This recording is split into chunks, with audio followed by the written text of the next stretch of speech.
if it really is just faith in Jesus that gets a person into heaven and that our works have nothing to do with us getting saved, what about that one person?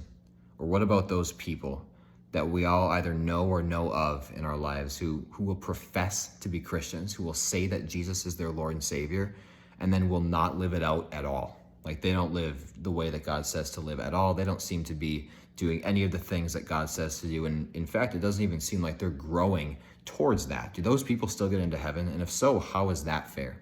Well, Jesus actually talks about that exact person and that exact situation in the book of Matthew chapter 7. Jesus says, "Not everyone who says to me, 'Lord, Lord,' will enter the kingdom of heaven, but only he who does the will of my Father who is in heaven will enter."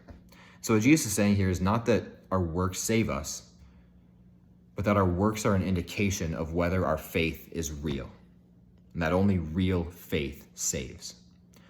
The theologian John Calvin put it really well when he said, "It's faith alone that justifies, but the faith that justifies is never alone."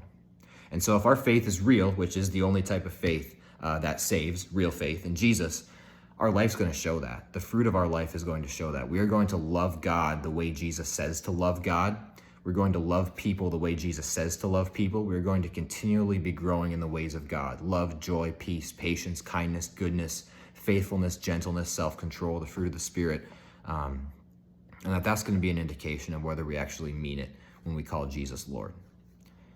And so we don't have to worry or resent the idea that fake Christians get into heaven, because it's only real faith that saves.